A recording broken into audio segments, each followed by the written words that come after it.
Baik, kita ketemu lagi di materi yang berkaitan dengan komunikasi data dan automation. Kali ini kita akan membahas mengenai komunikasi Modbus TCP. Nah, nanti yang akan berkomunikasi apa di sini? Yang akan berkomunikasi di prakteknya ini adalah ESP32 dengan Modbus Tool. Dalam hal ini adalah Modbus Tool, Modbus Server. Nanti ESP32 akan berada pada posisi Modbus Client. Nah, itu. Jadi seolah-olah, jadi nantinya itu kalau di kenyataan di lapangannya seolah-olah misalkan di sini saya gambarkan ada PLC yang membutuhkan data sensor yang level tegangannya itu beda dengan PLC-nya sendiri. Nah, misalkan di PLC ini kan rata-rata 24 volt. Nah, sensor yang dibutuhkan di sini itu ternyata yang ada itu adalah 5 volt. Nah, bagaimana cara mendapatkan nilai data tadi? Bisa menggunakan sarana Modbus TCP ini. Nah, Modbus TCP-nya melalui apa? Melalui ESP32. Kemudian ESP32 akan mengirimkan sebagai Modbus client akan mengirimkan data ke Modbus server. Pada saat Modbus server ini meminta data dari Modbus client, atau Modbus client ini mengirimkan ke Modbus server. Nah, seperti itu ya. Oke, langsung kita bahas ya program yang ada di ESP32 yang berfungsi untuk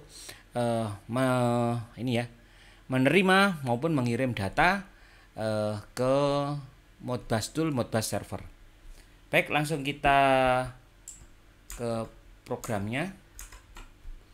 Di sini di ESP32 ini kita masukkan nilai IP yang ada di ini, yang ada di Modbus Tool, Modbus Servernya ya.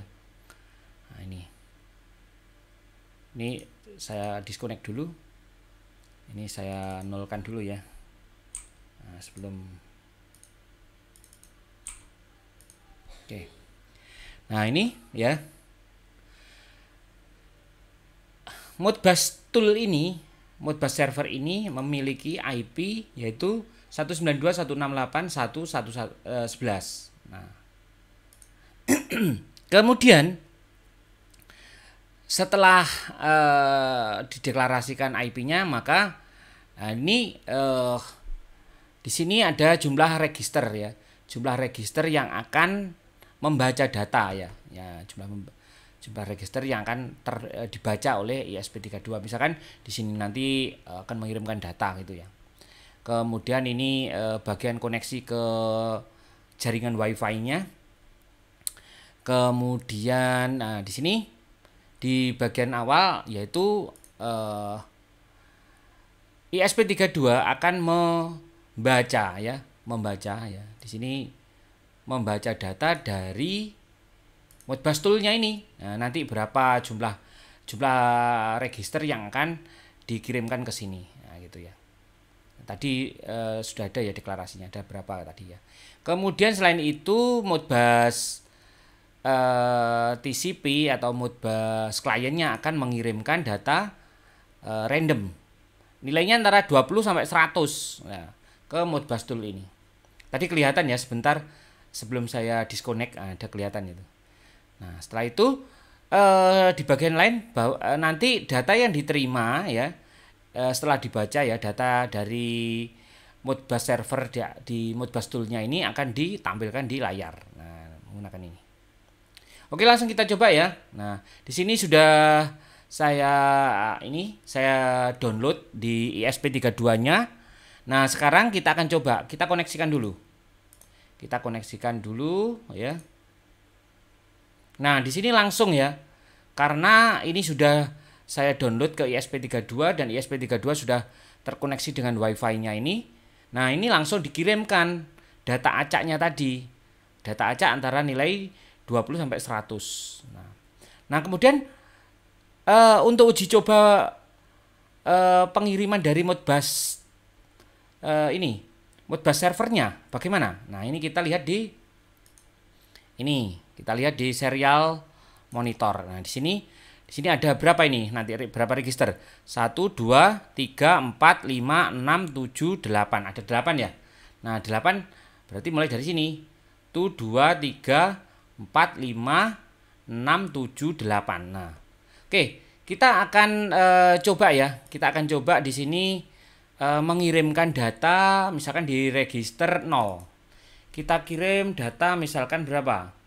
55 gitu ya. Nah, di sini register 0 55. Nah, sisanya berarti ada 7 ya. 1 2 3 4 5 6 7 ya. Misalkan di selanjutnya kita kasih 77. Oke. Kemudian kita kasih 88. Oke, 8-nya 3 kali. Kemudian di sini kita kasih misalkan 22. Nih, kita kasih misalkan 4.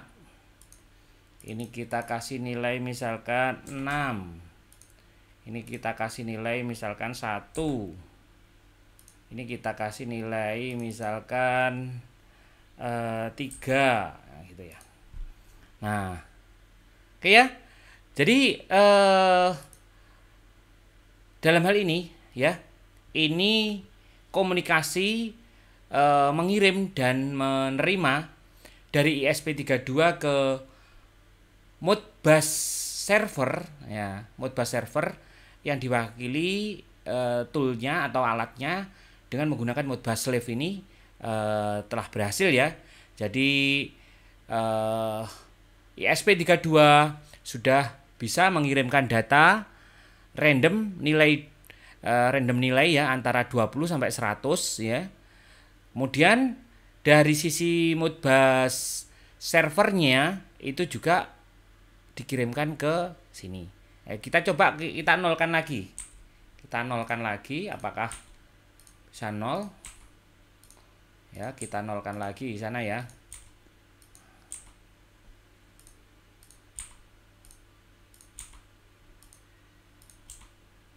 Oke, kita nolkan. Oke. Sudah 0. Nah, misalkan di Modbus tool ini juga bisa ya. Kita auto increment. Nah, pada register ke-3. Nah, di sini akan nambah terus ya. Sama datanya yang dikirimkan dengan yang diterima di sini. Oke, dan ini tetap ya jalan secara acak ya, menerima data dari ESP32-nya tadi. Oke.